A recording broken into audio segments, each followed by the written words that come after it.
14절 말씀이 육신이 되어 우리 가운데 거하심에 우리가 그의 영광을 보니 아버지의 독생자의 영광이요 은혜와 진리가 충만하더라. 요한복음 3장 16절 하나님이 세상을 이처럼 사랑하사 독생자를 주셨으니 이는 그를 믿는 자마다 멸망하지 않고 영생을 얻게 하려 하심이라. 요한복음 5장 24절 내가 진실로 진실로 너희에게 이르노니 내 말을 듣고 또 나 보내신 이를 믿는 자는 영생을 얻었고 심판에 이르지 아니하나니 사망에서 생명으로 옮겼느니라. 요한복음 14장 6절 예수께서 이르시되 내가 곧 길이요 진리요 생명이니 나로 말미암지 않고는 아버지께로 올 자가 없느니라. 요한복음 14장 16, 17절 내가 아버지께 구하겠으니 그가 또 다른 보혜사를 너희에게 주사 영원토록 너희와 함께 있게 하리니 그는 진리의 영이라. 세상은 능히 그를 받지 못하나니 이는 그를 보지도 못하고 알지도 못함이라. 그러나 너희는 그를 아나니 그는 너희와 함께 거하심이요 또 너희 속에 계시겠음이라. 아멘. 내가 모세에게 말한 바와 같이 하나님은 우리에게 말씀하신 모든 것들을 지금도 다 성취하고 계십니다. 아니 저는 이렇게 성취되는 거 하나도 모르겠는데요. 그러니까 말씀에 집중을 해야죠. 그래야 우리가 하나님이 성취하시는 것을 우리가 확인할 수 있습니다. 그러면 이번 주 강단 말씀을 통해서 하나님이 우리에게 성취하시겠다라고 하신 그 내용이 무엇이냐? 하나님이 모세에게 말한 바와 같이 여호수아에게서도 성취하시겠다라고 말씀하신 게 무엇이냐? 그것을 우리가 자세히 봐야 한다라는 거예요. 하나님은 딱 한 가지만 말씀하고 계십니다. 내가 모세와 함께 했던 것 같이 너와 함께 하리라. 너를 떠나지 아니하며 너를 버리지 아니하겠다라고 하나님이 말씀하셨어요. 그러면 이 말씀이 성취되기 위해서 여호수아는 가만히 있으면 되냐? 아니죠. 여호수아서 1장 8절에 이 율법에 기록된 것을 네 입에서 떠나지 말게 하며 주야로 묵상하고 그것을 기록된 대로 다 지켜 행하라고 하셨거든요. 자, 우리가 자세히 봐야 한다라는 거예요. 하나님은 우리에게 많은 것을 약속하신 것이 아니에요. 딱 한 가지만 약속하셨습니다. 그게 뭐냐? 원래 인간에게 주신 축복을 회복하시겠다라는 거죠. 하나님의 형상대로 창조하셨는데 그 말은 하나님이 인간을 영적 존재로 창조하셔서 하나님과 교제하도록 하나님과 늘 함께하는 존재로 우리 인간을 창조하셨습니다. 그게 에덴의 축복이라는 것이죠. 에덴이 어디냐 도대체? 에덴이 어디인지를 알게 된다면 그쪽으로 가야겠죠. 왜? 거기 가야 하나님과 함께하는 축복을 누릴 수 있으니까.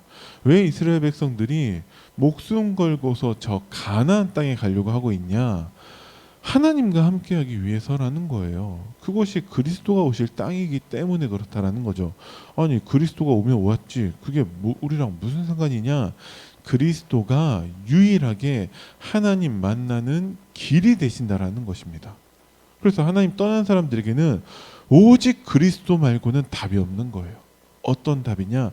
하나님과 함께하는 답이 없다라는 것이죠. 그래서 하나님은 지금도 하나님과 함께하는 축복을 누리기를 원하고 계세요. 그래서 이 말씀이 네 입에서 떠나지 말게 하고 주야로 묵상하면서 그 안에 기록된 대로 다 지켜 행하라고 말씀하셨거든요. 갈렙의 응답은 무엇이냐? 갈렙은 무려 45년 전 주의 종 모세를 통해서 하나님이 주신 약속을 지금까지도 언약으로 붙잡고 있는 것입니다. 그러면 갈렙은 아무 응답도 없이 그냥 가만히 기다리고만 있냐라는 것이 아니라 하나님이 말씀 주신 것을 붙잡고 있다는 거예요. 말씀으로 오신 하나님을 붙잡고 있어요. 말씀으로 하나님과 함께하는 축복을 누리는 사람이 갈렙입니다. 그래서 광야 내내 불신앙하는 이스라엘 백성들, 하지만 여호수아와 갈렙은 하나님의 언약을 붙잡고 있습니다. 그래서 그 불신앙하던 이스라엘 모든 백성들 다 그 광야에서 장사 지냈는데 오직 여호수아와 갈렙 그리고 광야에서 새로 태어난 새로운 세대들만 가나안 땅에 들어가게 됐다는 것이죠. 그래서 갈렙도 언약대로 정복했습니다. 갈렙은 언약 붙잡고 미리 정복하는 응답을 누렸습니다. 그래서 헤브론을 기업을 받았는데 헤브론을 기업으로 받은 게 응답이 아니라 갈렙은 하나님의 언약을 붙잡고 있는 것이 응답이었습니다. 그래서 우리에게 딱 한 가지 교훈, 딱 한 가지 가르침, 딱 한 가지 하나님의 언약을 주시는 거예요. 우리도 언약 따라가자 라는 것이죠. 모세를 통해서 무엇을 배워야 되냐? 언약 따라가던 사람이었습니다. 여호수아, 갈렙 그리고 성경에 있는 모든 렘넌트들을 통해서 하나님이 우리에게 딱 한 가지만 말씀하고 계시는 거예요. 언약 따라가라고. 왜? 하나님이 그 언약으로 우리와 함께 하신다라는 것입니다. 우리에게 아무 응답이 없다 할지라도 우리가 진짜 하나님의 언약 따라가는 사람들이 맞다면 우리는 최고 응답 받은 사람들입니다. 사탄은 딱 한 가지, 언약만 못 따라가게 하는 거예요. 이 돌을 바꿔서 떡으로 만들어서 먹어라. 배고프지 않냐? 그게 사탄의 전략이라는 것이죠. 뛰어내려라. 하나님이 천사를 보내서 네 발이 이 발에 땅에 부딪히지 않게 할 것이다. 그죠? 그리고 나에게 경배해라. 천하 만국 모든 걸 다 너에게 주겠다. 자기 것도 아니면서 그렇게 속이고 있다는 거죠. 딱 한 가지 하나님의 언약만 놓치게 한다는 것입니다. 렘넌트들의 상황을 이해할 필요가 있어요. 왜 그러냐? 렘넌트들이 망한 것처럼 보여요. 요셉은 노예가 됐고요. 모세는 정말 듣도 보도 못한 곳에, 특히 자기 민족도 아니에요. 그러니까 옆집에 아니면 큰 집에 간 게 아니라 애굽 사람 그 왕궁의 양자로 입양하러 가게 됐습니다. 망한 것이죠. 사무엘은 고아처럼 보였고요. 다윗은 혼자 있었습니다. 바벨론의 렘넌트도 포로로 끌려갔고 초대교회는 아무리 부흥하고 그런다 할지라도 속국 상태예요. 우리나라 일제 시대 때 교회가 부흥돼봤자 얼마든지 그 일본이 교회에서 모이지 마라 하면은 모이지 말을 수밖에 없는 상황이었죠. 그리고 2000년 가까이 유랑민족으로 이스라엘은 살고 있었습니다. 망한 것처럼 보이죠. 아무것도 없는 것처럼 보여요. Nothing. 아무것도 없다. 근데 딱 한 가지가 있어요. 이들은 렘넌트들은 하나님의 언약을 붙잡고 있었습니다. 그러니까 제가 세상에 대해서 말씀을 드리죠. 세상은 어떤 것이냐? 우리나라든 일본이든 아프리카든 미국이든 다 똑같아요. 모든 것이 다 있는데 딱 한 가지 복음만 없습니다. 우리나라 이제 대통령 선거를 할 건데 누구를 뽑아야 됩니까? 국민의힘 당이 있고 더불어민주당이 있고 다른 뭐 군소 그런 후보들도 있지만 누구를 뽑아야 됩니까? 다 있는데 딱 한 가지 복음만 없어요.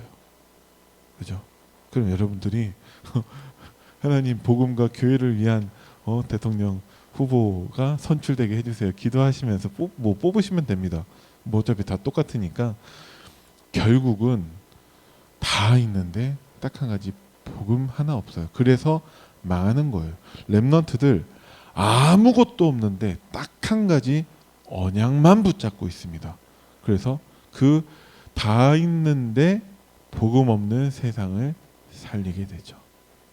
그게 렘넌트이고 그게 여러분들입니다. 우리 교회 아무것도 없어요. 딱 한 가지 복음만 있습니다. 그 우리 교회가 부여를 살리게 될 거예요. 우리 교회가 이 나라와 아프리카와 전 세계 237개 나라를 살리게 될 것입니다. 저는 그렇게 믿습니다. 여러분도 그렇게 믿으시기 바랍니다. 왜? 그게 하나님이 모세에게 주셨고 갈렙에게 주신 한 가지 언약이라는 거예요. 언약 따라가기만 하면 하나님이 증거를 주십니다. 그래서 제일 중요한 것이 우리가 영적 서밋이 되는 것이죠. 화요 집회 어제 말씀을 통해서 윤광수 목사님 하신 말씀 딱 한 가지로 정리하자면 서론에서 말씀하신 내용인데, 전도 이전에, 응답 이전에 영적 세팅이 중요하다라고 말씀하셨습니다. 그게 중요해요. 왜 38절 한 절만 읽었냐? 요셉이 노예로 갔죠. 그러다가 감옥에 갔죠. 감옥에서 그 꿈 해석해주고, 근데 이 사람이 나가자마자 또 잊어버리고 많은 우여곡절이 있었고 과정이 있었는데 상관없어요. 드디어 왕 앞에 서게 됩니다. 왕이 막 꿈도 해석하라고 하고 하지만 상관없어요. 딱 한 가지. 요셉은 영적 서밋이었습니다.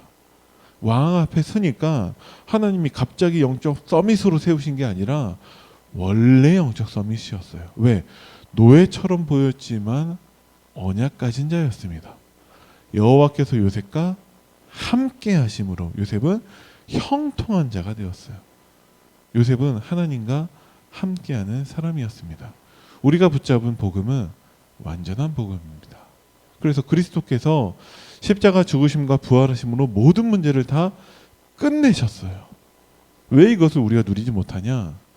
묵상하지 않는다라는 것이죠. 내 입에서 떠나지 말게 하며 주야로 묵상하여 그 가운데 기록된 대로 다 지켜 행하라고. 그러니까 여러분들이 오늘 묵상하신 것을 기록으로 남겨보시기 바랍니다. 왜? 그게 후대에게 전달할 작품이 될 거예요. 서밋 작품. 우리가 기록하지 않으면 잊어버린다라는 것이죠. 하나님이 저에게 정말 놀라운 응답들을 많이 주셨는데 제가 기록하지 못했어요. 그래서 잘 생각이 안 나요. 어차피 지나간 응답들에 대해서 별로 중요하게 생각하지 않았기 때문에 별로 이렇게 담아두지 않았어요. 왜? 계속 응답하실 거니까. 그러다 보니까 잘 생각이 나지 않아요. 이게 기록해뒀어야 되는데.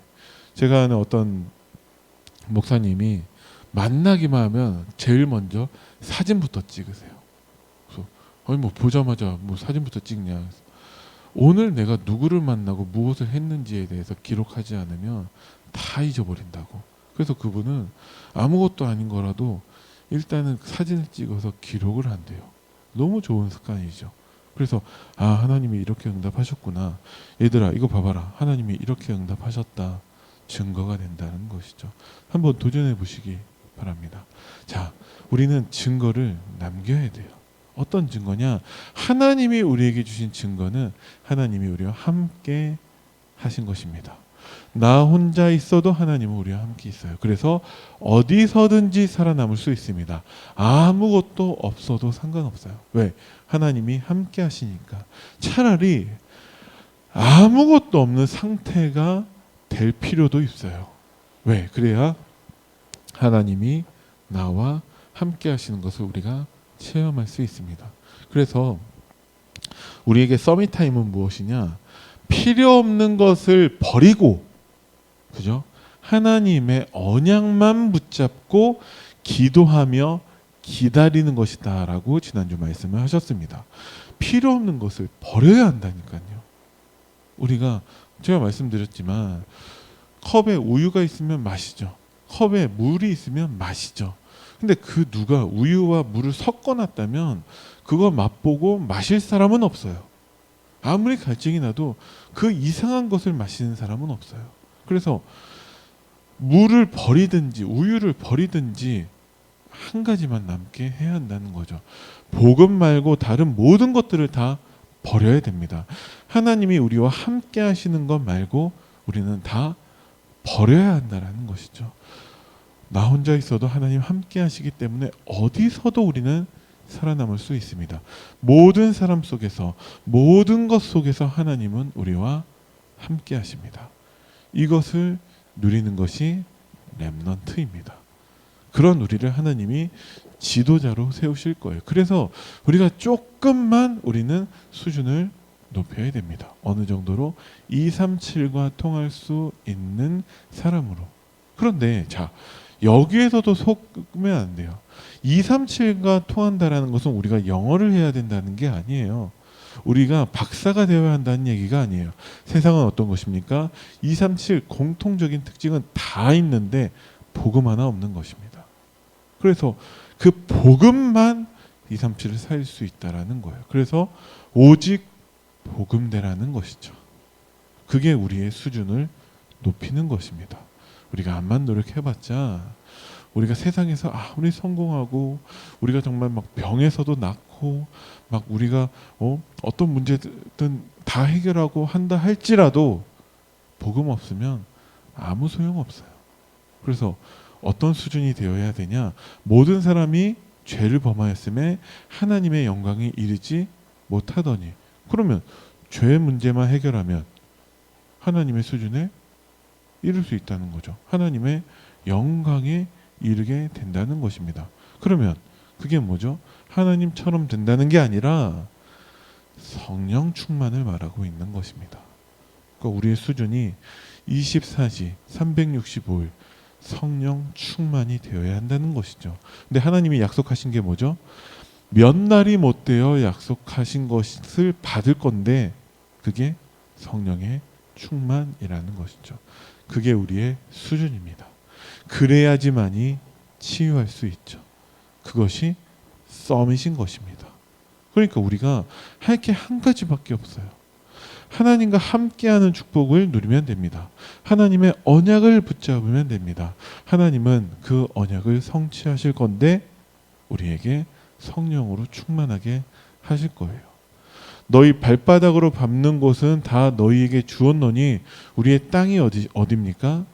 부여를 얘기한 것입니까? 맞죠. 하지만 우리의 땅은 내가 가는 모든 현장에 하나님 나라가 임하는 것입니다. 그죠? 그래서 내가 밟는 모든 곳이 다 하나님 나라가 되는 거예요. 가나안을 정복하면서 요단강을 건너야 되지만 요단강 이쪽엔 남는 지파도 있었어요. 그럼 그들이 변질한 건가요? 아니요. 그것도 하나님이 주십니다. 그죠? 왜? 너희 발바닥으로 밟는 곳은 다 너희에게 주었노니 라는 것이죠. 그래서 우리는 딱 한 가지, 정말 하나님 언약만 따라가면 됩니다. 하나님과 함께하는 축복을 누리면 됩니다. 하나님이 우리에게 성령 충만하게 하실 거라는 것이죠. 이것을 통해서 우리에게 증인으로 세우실 거예요. 렘넌트들에게. 그래서 렘넌트들의 그 달란트가 시작부터 오직이 되게끔 할 것입니다. 우리가 만들어야 되는 것이 아니라 그렇게 하실 거예요. 하나님이 그렇게 하실 것이기 때문에 우리도 오직으로 시작해야 됩니다. 그죠? 우리가 다른 것 전달할 게 아무것도 없어요. 렘넌트의 전문성은 유일성의 응답이 되어야 합니다. 그래서 무엇을 하든지 다른 사람의 10배로 일하라고 말씀을 하시는 거예요. 그렇게 미친 듯이 열심히 고생해야 된다는 얘기가 아니라 하나님이 유일성의 응답을 주실 거라는 것이죠. 그리고 현장성이 있는 재창조입니다. 교회 안에만 있는 것이 아니에요. 그냥 말로만 지식으로만 될 것이 아니에요. 하나님이 반드시 응답을 주시고 증거를 주실 것입니다. 어제 너무나 멋있는 말씀을 하셨죠. 제가 그 표현이 다 기억이 나지 않는데, 렘넌트들에게 지식 전달하지 말라고 하시면서 그 진정한 감동은 특별한 프로그램이 아니라 우리의 뒷모습이라고 말씀하셨습니다. 렘넌트들이 들어서 가르쳐서 배워서가 아니라 우리의 뒷모습을 보고 하나님의 언약을 알게 될 거라고 말씀을 하셨어요. 그러니까 우리를 하나님이 증인으로 세우실 거라는 것이죠. 그래서 정말 서밋을 살리는 영적 서밋으로 하나님이 우리를 하나님의 파수꾼, 그리고 영적 의사, 그리스도 삼중직의 대사로 세우실 것입니다. 우리에게 이렇게 응답을 주실 이유는 렘넌트들에게 증인되라는 것이죠. 그래서 한 가지만 하시면 됩니다. 여호수아에게 주신 말씀대로 여호수아서 1장 8절을 한번 깊이 묵상해 보세요. 이 말씀을 네 입에서 떠나지 말게 하고 주야로 묵상하며 그 가운데 기록된 대로 다 지켜 행하라. 이게 말씀 따라가는 거예요. 그죠? 말씀을 따라가려고 하는데 진짜 막 따라가는 게 아니라 그 말씀으로 함께 하시는 하나님을 누리는 게 말씀 따라가는 것입니다. 그래서 정말 24시 하나님 말씀에 집중하는 여러분들이 되어서 지금 당장은 nothing, 아무것도 없는 것처럼 보이지만 모든 것을 살리는 증인으로 하나님이 세우실 것입니다. 그래서 오늘도 하나님과 함께하는 축복 누리기를 간절히 기도합니다. 기도하겠습니다. 살아계신 하나님 은혜를 감사드립니다. 모세가 붙잡은 언약, 여호수아와 갈렙이 누린 그 언약대로 우리도 오늘 하나님과 함께하는 축복을 누리게 하옵소서. 하나님 주신 강단 말씀을 우리 입에서 떠나지 말게 하며 주야로 묵상하면서 그 가운데 기록된 대로 다 지켜 행하는 우리 안디옥교회 모든 성도님들 되게 하옵소서. 감사를 드리며 우리 주 예수 그리스도 이름으로 기도드립니다. 아멘. 하늘에 계신 우리 아버지여, 이름이 거룩히 여김을 받으시오며 나라의 임하옵시며 뜻이 하늘에서 이루어진 것 같이 땅에서도 이루어지이다. 오늘날 우리에게 일용할 양식을 주옵시고 우리가 우리에게 죄 지은 자를 사하여 준 것 같이 우리 죄를 사하여 주옵시고 우리를 시험에 들게 하지 마옵시며 다만 악에서 구하옵소서. 나라와 권세와 영광이 아버지께 영원히 있사옵나이다. 아멘.